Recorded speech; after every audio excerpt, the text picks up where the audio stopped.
Conexão Sapiens, a ciência desvendando você. Episódio número 44. Esclarecer antes de pensar. O papel do framing. Bom dia, pessoal, tudo bem? É um prazer estar aqui de volta com vocês em mais um episódio do podcast Conexão Sapiens. E hoje eu vou fazer um bate-papo um pouco mais informal, falando um pouquinho de algo que eu acredito ser muito importante e que eu tenho notado que as pessoas não têm o costume de fazer, que é o framing, ou não sei como eu traduziria para o português, mas esclarecer, né, elaborar, estruturar, enquadrar a ideia, ou o objetivo, ou o obstáculo, ou a pergunta que você quer fazer. Ou seja, pensar no tópico que você vai pensar antes de começar a pensar de verdade. É uma forma meio estranha de falar, mas é isso aí. Isso é um ponto muito importante.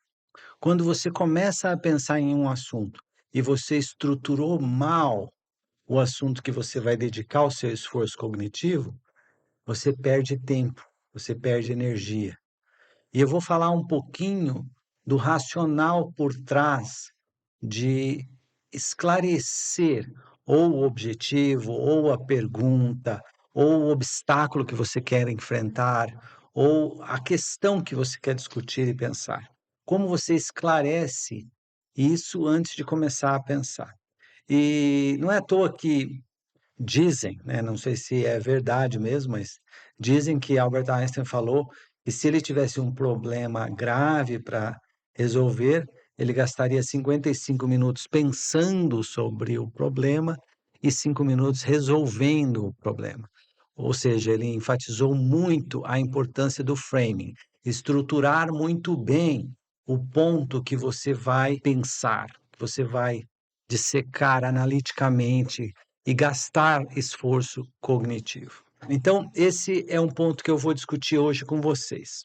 Por que que isso é tão importante? Eu vou falar de esclarecer a pergunta, mas isso se aplica a pergunta, objetivo, obstáculo, várias questões diferentes.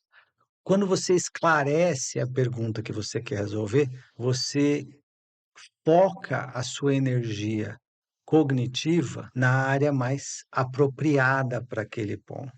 E fica um pouco fosfórico, vamos dizer assim, meio vago falar assim. Mas vamos pensar num problema real. Vamos supor que um projeto não está atingindo os prazos. Você pode perguntar assim: por que que esse projeto está atrasado? Esta é a pergunta, certo? Outra pergunta que você pode fazer é: este projeto está atrasado? E é uma pergunta um pouco diferente. E essa segunda pergunta vai abrir a porta para questões do tipo: será que as expectativas de prazo deste projeto foram realistas? E aí o projeto pode não estar atrasado, e sim mal concebido. Então, a forma como você vai olhar o problema depende da forma como você pergunta. E isso é um ponto importante. Por isso que fazer o framing da pergunta, esclarecer bem a pergunta logo no começo, vai te economizar muito tempo e muito esforço depois. Outro ponto importante é a questão da pergunta estar clara, não ser ambígua, vaga, confusa, contraditória. Quando você tem uma pergunta que não está clara, é difícil para o seu cérebro se engajar. Ele fica um pouco confuso. E lembre, o mecanismo padrão do cérebro é tentar economizar energia. O sistema 2, que consome mais energia, que é a forma mais deliberativa, lenta, com atenção, essa forma de pensar, ela é gastadora de energia, ela consome energia. E o teu cérebro vai tentar economizar energia. Se você tem uma pergunta que for mal concebida, você vai hesitar em investir o esforço cognitivo necessário para responder essa pergunta. Então, esse é um ponto importante. Uma pergunta bem feita facilita o engajamento na resposta dessa pergunta. Outro ponto importante é que você estruturar melhor a pergunta você pode mudar totalmente a forma de você enxergar o problema, a pergunta, o problema, o objetivo. Toda vez que eu falar de pergunta, isso se aplica a vários pontos diferentes, tá? Então, só enfatizar esse ponto. Mas se você, por exemplo, uma vez eu estava numa discussão com um grupo grande, que incluía advogados, pesquisadores, cientistas, representantes do governo, do FDA, etc. E o objetivo era discutir a possibilidade de fazer distribuição e divisão de dados de pesquisas clínicas, de ensaios clínicos.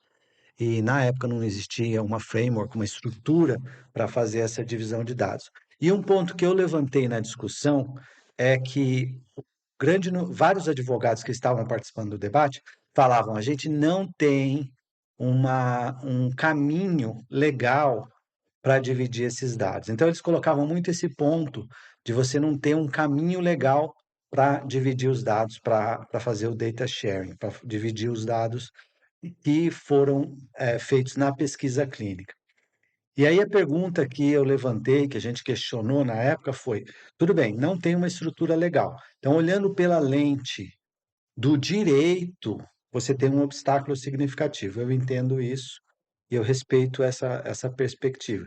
Mas olhando pela perspectiva da ciência, é ético você deixar dados parados, fechados dentro de um computador e não utilizá-los para avançar a ciência do câncer, sendo que os pacientes que dividiram esses dados, que fizeram essas pesquisas, autorizam a gente usar esses dados? Então, aí a pergunta mudou completamente, porque o framing da pergunta mudou. A gente tem ou não um caminho legal para dividir os dados? E a resposta era relativamente clara: não, não tem.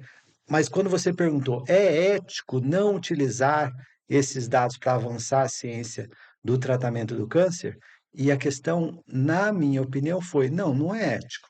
A gente tem que achar um caminho legal, porque o caminho legal ele é construído com base no que é o certo, na justiça. Então a gente tem que estruturar melhor o caminho legal para fazer o que é justo, o que é apropriado. Então o framing daquele debate mudou profundamente naquele momento, quando você parou de olhar pela perspectiva legal e começou a olhar pela perspectiva da justiça, do que é justo, do que é apropriado, do que é ético, tá? Então, esse é um ponto importante. Outro ponto importante, quando você faz uma pergunta, é o tipo de dados que você vai utilizar para aquela pergunta. Eu vou dar um exemplo. Qual é a causa mais comum de morte infantil? Tá? Essa é uma pergunta. E aí, o que a grande maioria das pessoas vai fazer é olhar para dentro da memória e tentar lembrar os casos mais evidentes, as causas mais evidentes. E isso é relativamente emocional. Então vai ter um viés muito grande nos números que vierem somente da memória. Agora você pode fazer uma outra pergunta: o que os estudos epidemiológicos demonstram ser as principais causas de mortalidade infantil, por exemplo, né? Então, quando você estrutura a pergunta de uma forma diferente, você protege a resposta de vieses cognitivos. Se você souber questionar e estruturar essa pergunta de uma forma mais eficiente. Esse é um ponto muito importante.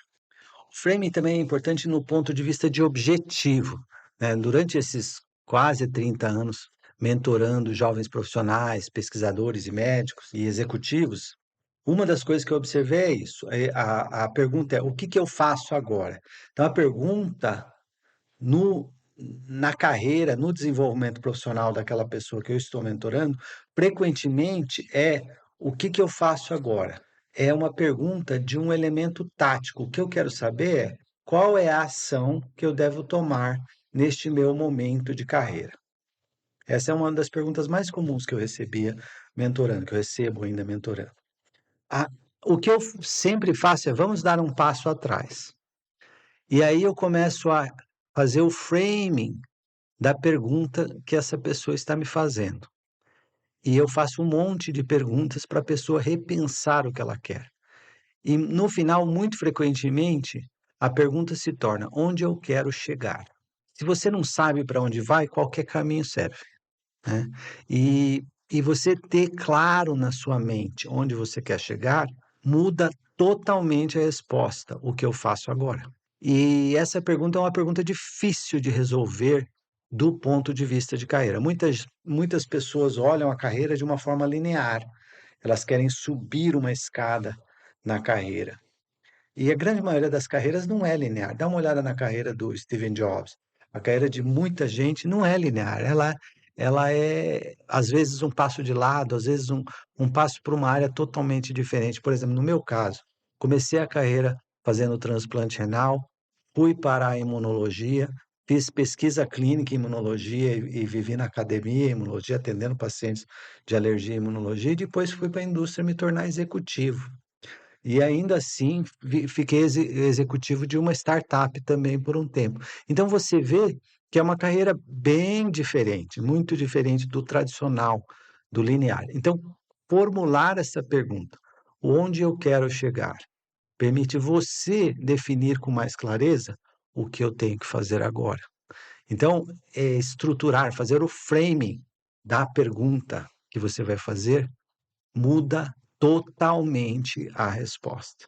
E muda totalmente a forma como você vai pensar sobre o problema. Lembrando, né, o framing, né, estruturando bem a pergunta, você vai diminuir a ambiguidade, vai diminuir a complexidade, vai evitar variáveis e informações irrelevantes, vai diminuir a ruminação, aquele raciocínio circular, e vai permitir com que você delimite mais claramente para onde você quer ir, vai simplificar as suas decisões, vai isolar as variáveis mais importantes e vai impedir que você tenha conclusões precipitadas. Então, melhora muito o processo de decisão.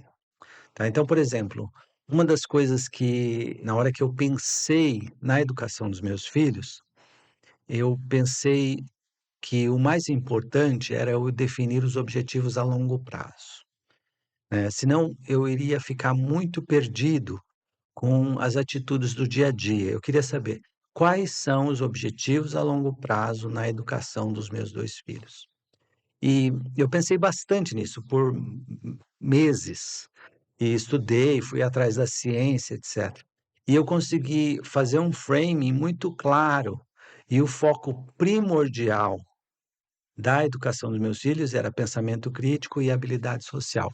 Eu gostaria que eles tivessem um pensamento crítico sólido, adaptativo, deliberativo, sabe, um pensamento científico bem estruturado e a capacidade de se conectar socialmente com as outras pessoas. Então, estes foram os 2 objetivos primordiais na educação dos meus filhos. E eu guiei as decisões baseado nesses objetivos, né. Então, muda totalmente a forma como você vai pensar, se você olhar e fizer o framing do que você quer atingir com calma, com cuidado, com tempo, pensando bem, refletindo bem. Outro ponto importante é que a forma como você vai esclarecer o objetivo que você está buscando, ou a pergunta, também estimula áreas diferentes da criatividade. Por exemplo, como eu posso baratear o custo desse produto? Aí você vai procurar maneiras de cortar custos.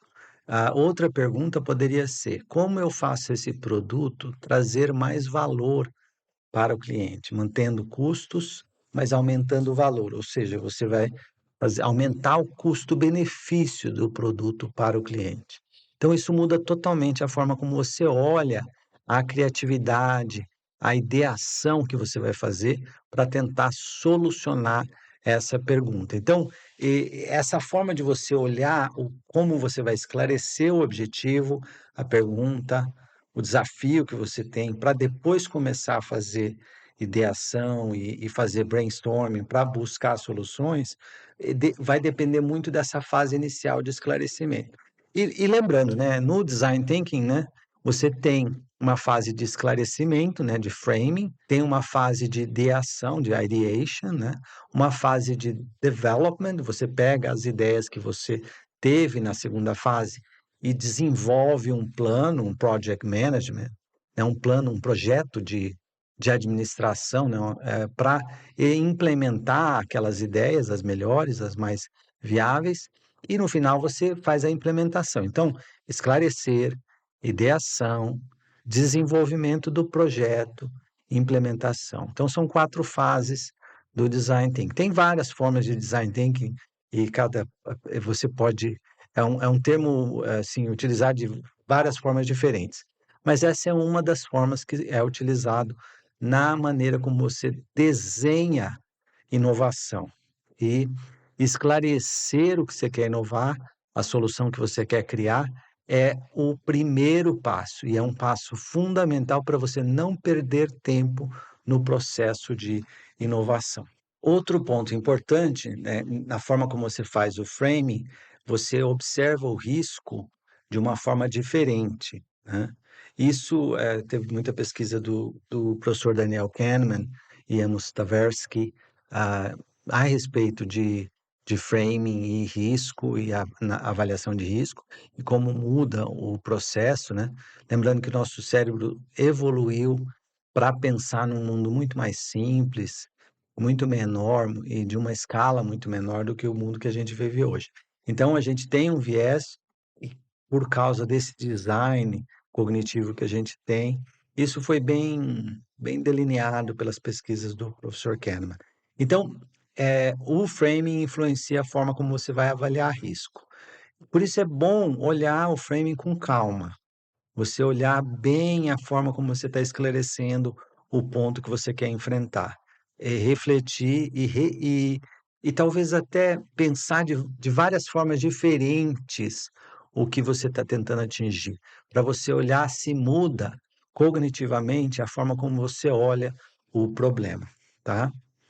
E outro ponto importante, eu acho que tem bastante pesquisa que fala disso a respeito do processo de decisão, a qualidade da decisão depende muito da qualidade da formulação do problema, da forma como você fez o framing do problema logo no começo. Então, a qualidade da decisão melhora muito se você fizer esse framing logo no começo, de uma forma que coloque a questão que você quer resolver claramente, né? E isso eu observei muito no meu trabalho, né, eu gastava muito tempo, e é um hábito que eu tinha com o meu time ou nas reuniões executivas de decisão, e eu pensava alto com o time, eu falava: "Eu estou entendendo que o problema é assim, vocês concordam? Vocês acham que dá para falar que o problema é assado ou pode descrever de outra forma? Como vocês pensam esse problema?" E aí eu gastava um certo tempo fazendo o framing de uma forma coletiva com o meu time. E às vezes até metade da reunião era em volta disso. Mas uma vez que a gente tinha o framing bem estruturado, a gente colocava no papel um texto e todos estavam de acordo que o problema, o desafio, o obstáculo que a gente tinha que enfrentar estava bem, delineado, bem descrito naquele texto, aí a sequência de passos que vinha depois era muito mais fácil. Economizava muito tempo e economizava também second guessing, né, ou seja, aquelas decisões que você tem que voltar atrás, né, reavaliar essa decisão. Você decidiu uma coisa, depois de um tempo, você tem que voltar atrás e falar: "Não, não, não, eu tenho que repensar essa decisão, porque o começo da decisão foi baseado num framing que estava mal concebido". Então você pensar bem a respeito da pergunta ou do desafio que você está enfrentando, estruturando bem em palavras, em um texto, de preferência por escrito, vai permitir com que a sua cognição foque a energia nos pontos certos, prevenir que a sua cognição tenha vieses, vai permitir com que você tenha ideias mais inovadoras, você consiga inovar melhor o que você vai fazer. As decisões que vêm quando o framing foi bem concebido são mais sólidas, têm mais qualidade. Você vai gastar menos tempo pensando e vai pensar com mais qualidade. O problema é que você pensar a questão antes de começar a pensar no problema, ou seja, estruturar, esclarecer a pergunta, o desafio, o objetivo, a questão que você vai dedicar esforço cognitivo para resolver, essa fase inicial requer disciplina. Você tem que se esforçar para fazer esse passo no processo. E como fazer? hold judgment. Você tem que segurar a vontade de queimar essa etapa. E isso é difícil do ponto de vista cognitivo, você tem que ter disciplina. As pessoas ficam frustradas quando eu começo a fazer o framing do problema, porque parece que você não está pensando, não está agindo. Não, vamos fazer logo, vamos resolver. E não é bem assim. Se você não gastar esse tempo pensando com calma, qual é o ponto, qual é a questão, e você põe em palavras isso, na hora que, se você não gastar esse tempo, você vai gastar e desperdiçar tempo depois. E essa disciplina mental de dar um primeiro passo e depois fazer o segundo passo requer treinamento. Você não nasce sabendo isso. Requer treinamento. Muito pouca gente tem disciplina em fazer isso, mas é um passo fundamental. Bem, é isso por hoje. Esse era o bate-papo que eu queria fazer com vocês hoje. Esse é um ponto muito importante na hora de você refinar o seu pensamento crítico adaptativo. E eu vou falar um pouquinho mais sobre pensamento crítico adaptativo, diferenciar um pouco desse pensamento crítico acadêmico, mais formal, filosófico, de um pensamento crítico que está realmente adaptado à realidade da vida das pessoas.